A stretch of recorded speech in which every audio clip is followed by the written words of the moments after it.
Merci, Monsieur le Président. Ma question s'adresse à Monsieur le ministre des Cultes. Monsieur le ministre, les images sont sans appel. Les orgues du XVIIe siècle et les vitraux de 1498 ont définitivement disparu. Sigy, la cathédrale de Nantes. 3 départs de feu. Outre la menace criminelle, notre patrimoine, notre histoire, nos chefs-d'œuvre n'ont jamais été autant en danger. On n'efface pas notre histoire, nous sommes issus d'elle, elle nous a façonnés. Que nous l'apprécions ou pas, nul ne sort de nulle part, nul ne s'est fait tout seul.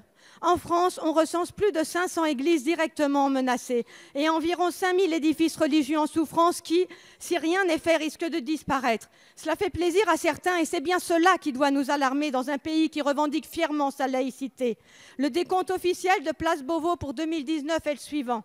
1052 actes antichrétiens, 657 actes antisémites, 154 actes anti-musulmans. Oui, il y a un sujet en France aujourd'hui, celui de la protection de notre laïcité.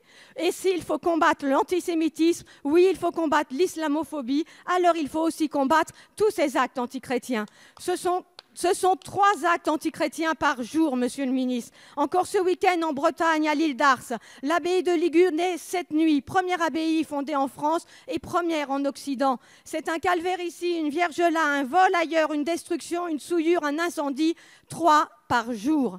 Les catholiques sont sympathiques parce qu'à force, ils pourraient en avoir assez de ces actes de vandalisme, dont l'absence d'entretien, qui ne respectent ni notre histoire, qu'il faut bien accepter comme telle, ni leur religion. Je fais partie de ces milliers de gens qui ne veulent plus voir les cathédrales, églises, chapelles, abbayes, lieux de culte, cimetières, calvaires, brûlés, détruits, profanés, souillés, volés, abîmés, vandalisés ou abandonnés.